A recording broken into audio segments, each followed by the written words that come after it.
السلام علیکم ورحمۃ اللہ وبرکاتہ۔ بسم اللہ الرحمن الرحیم۔ تخلیق آدم علیہ السلام کا اعلان اور اللہ تعالیٰ کا فرشتوں سے مکالمہ۔ قرآن مجید میں بیان ہونے والے بہترین قصوں میں سے ایک قصہ بنی نوع انسان کے باپ حضرت آدم علیہ السلام کا ہے۔ آپ اللہ تعالیٰ کے پہلے نبی ہیں۔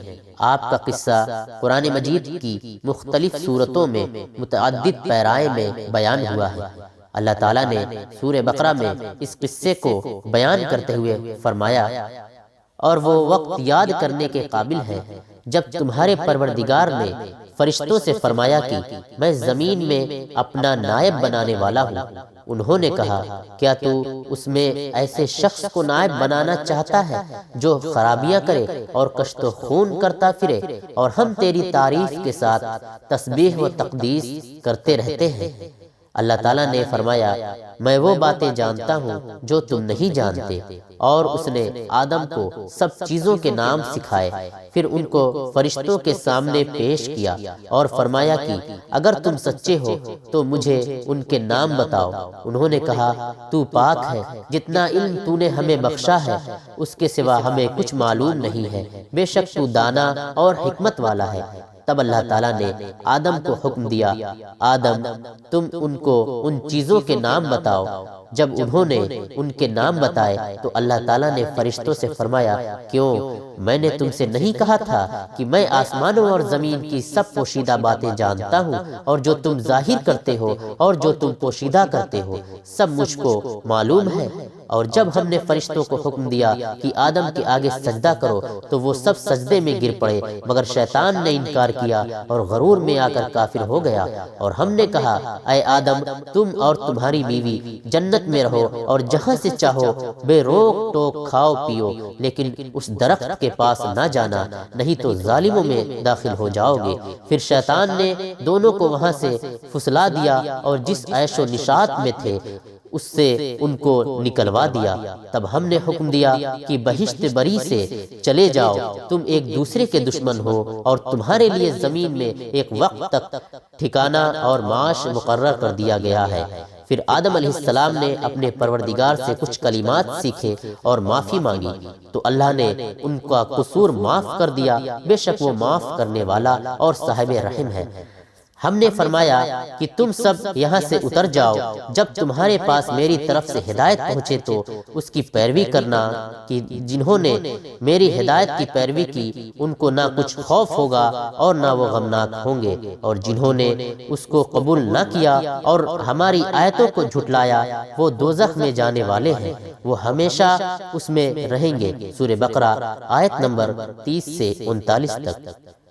ہم نے ان آیات کی مفصل وضاحت تفسیر میں کر دی ہے، یہاں صرف ان آیات کا مختصر مفہوم بیان کرتے ہیں۔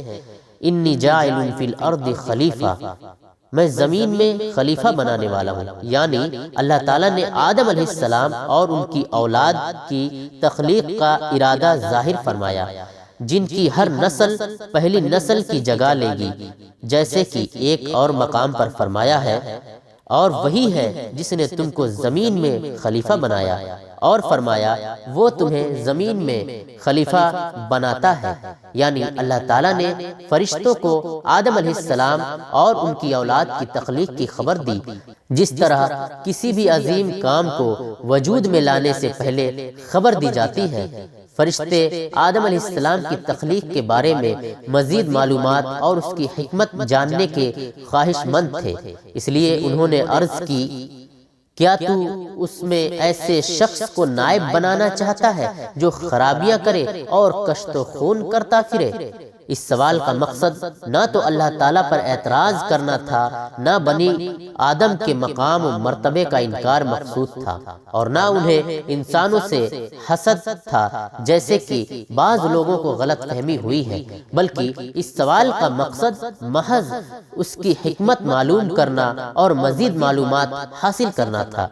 قتادہ رحمۃ اللہ علیہ نے فرمایا، فرشتوں کو معلوم تھا کہ یہ صورتحال پیش آنے والی ہے، کیونکہ انہوں نے آدم علیہ السلام سے پہلے زمین میں آباد ہونے والی مخلوقات مثلا جنات کے حالات دیکھے تھے۔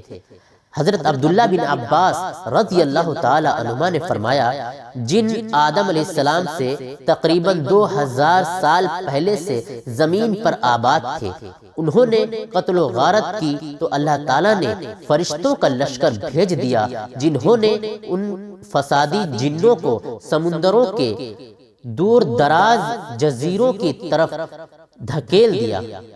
اس تجربے کے پیش نظر انہوں نے کہا اور ہم تیری تسبیح، حمد اور پاکیزگی بیان کرتے ہیں۔